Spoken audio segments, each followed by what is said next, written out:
को गाइड करूंगा कि किस तरह से आप अपने आप को चाइनीज सप्लायर से बचा सकते हैं, स्पेशली अगर if you are dealing with Chinese suppliers and we need to be very very careful कि आपने अपनी जो एडवांस पेमेंट हो या फुल पेमेंट हो उस पर डबल प्रोटेक्शन लगानी है।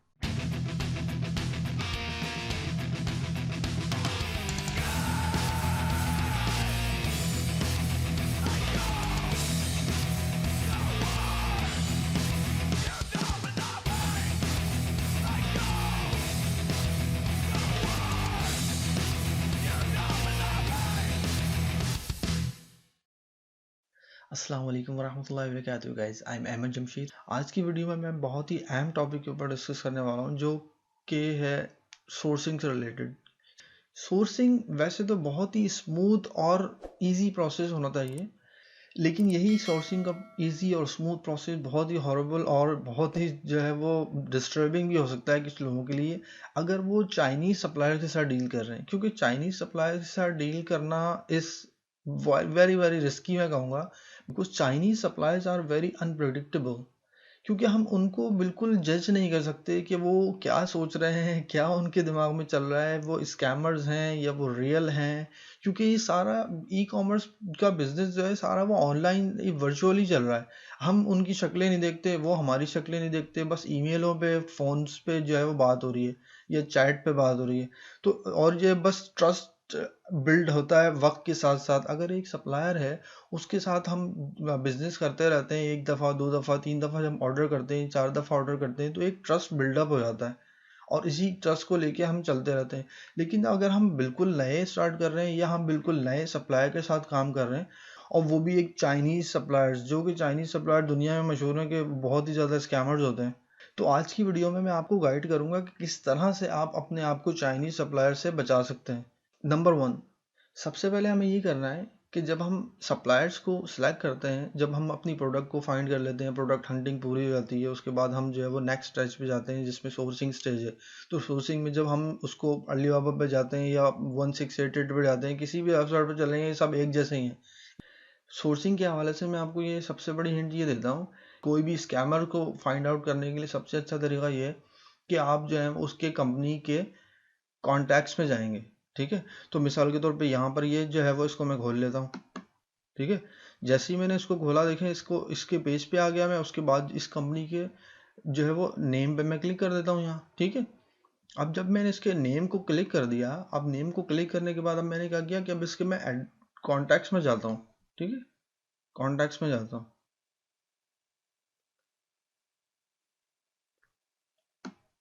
अब देखें कॉन्टैक्ट्स में यहाँ पे ये मिस्टर एलेक्स जोंग, ये इसके नाम से जो है वो है कंपनी।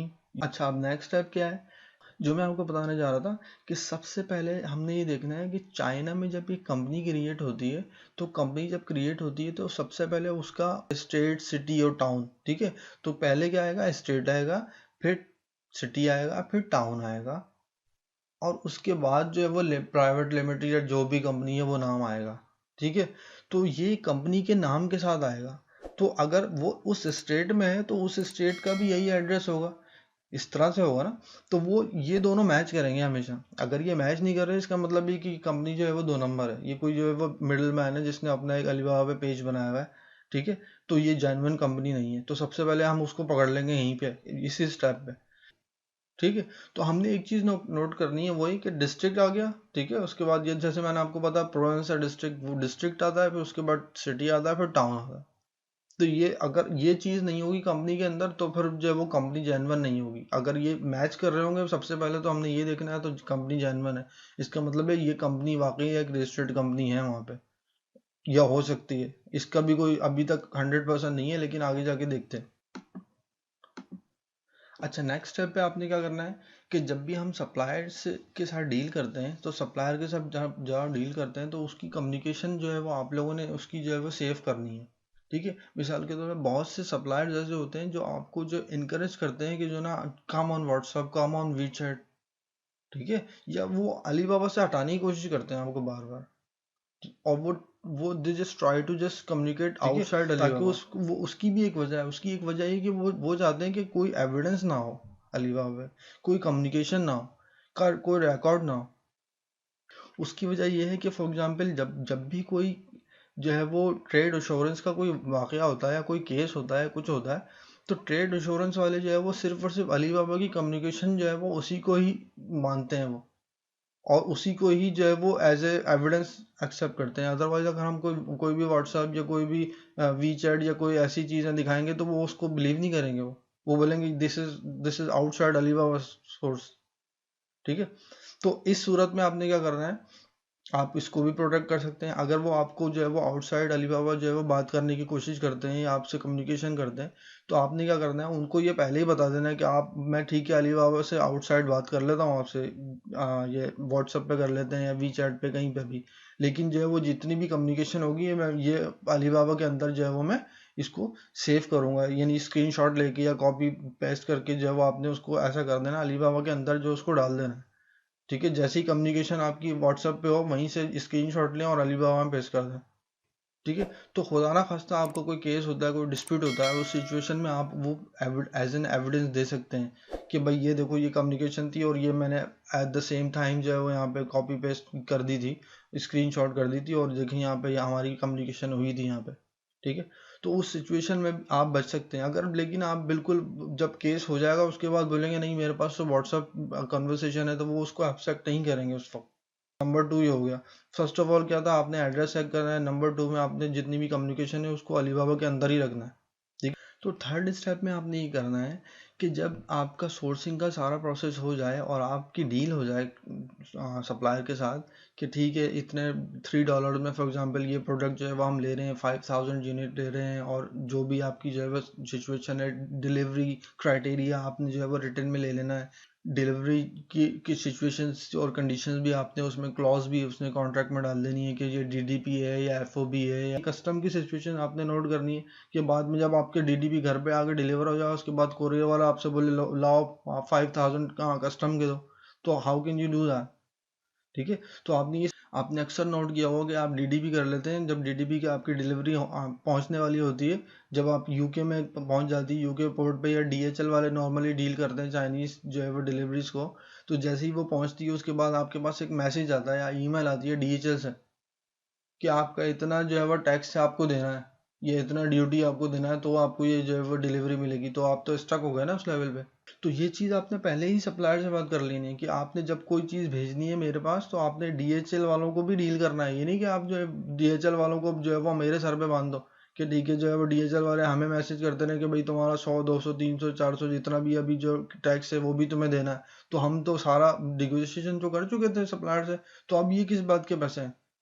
तो ये भी चीज़ आप लोगों ने जो है वो उसको नोट करना है। कभी कभी क्या होता है कि वो जब क्लॉज में नहीं होता तो वो क्या करते हैं उस चीज़ को देते ही नहीं है, बाद में वो बोलते हैं ये तो था ही नहीं, आप ये तो आपको ही देना था, तो क्योंकि वो तो डॉक्यूमेंटेशन में था नहीं तो you are stuck in there, तो आपको फिर वो देने ही पड़ते हैं क्योंकि ज़ाहिर है आपका अब तो सामान जो है वो आपका जितनी भी इन्वेंट्री है वो तो स्टक हो गई डीएचएल के साथ।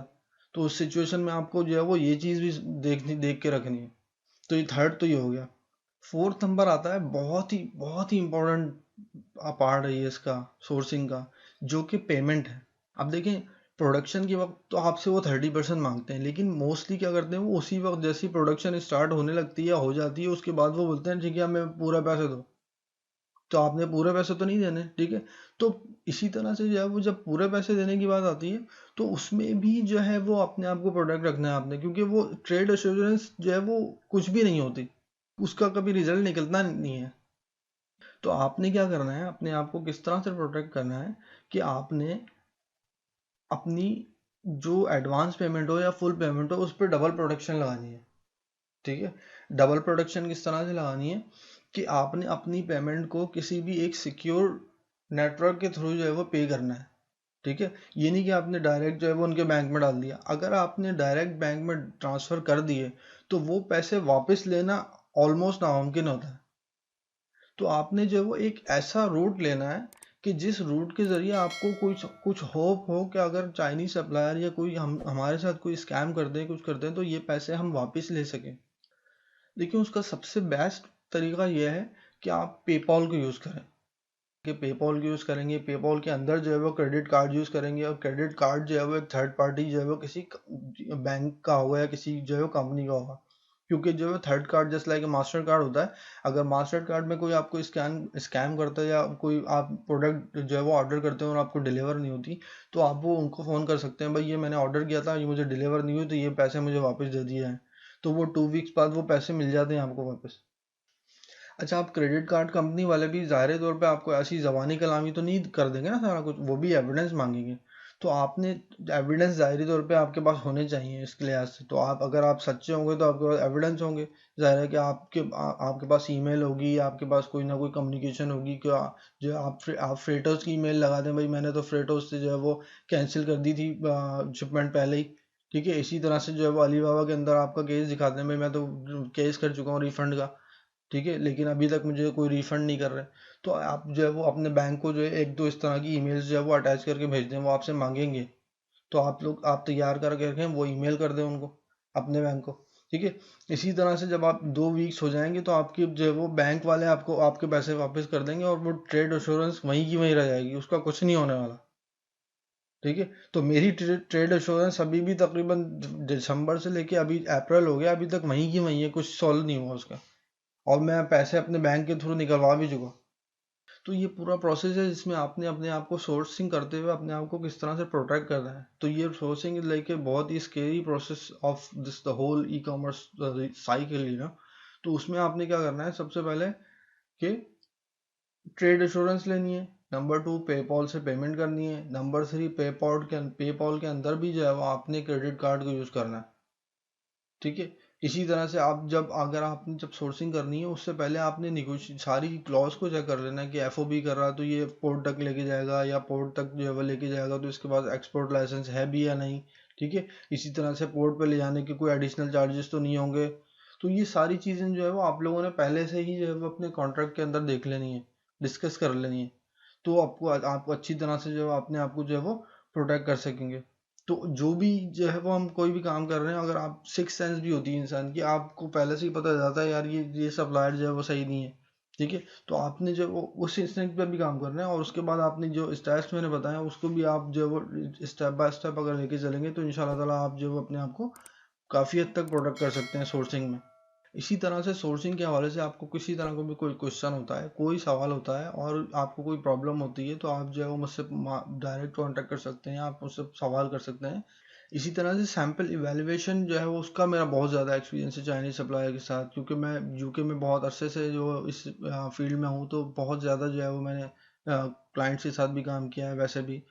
तो इंशाल्लाह ताला कांटेक्ट में रहिएगा, और इंशाल्लाह ताला मिलते हैं फिर नेक्स्ट वीडियो में। तब तक के लिए अपना ढेर सारा ख्याल रखिएगा, और अस्सलाम वालेकुम, अल्लाह हाफिज़।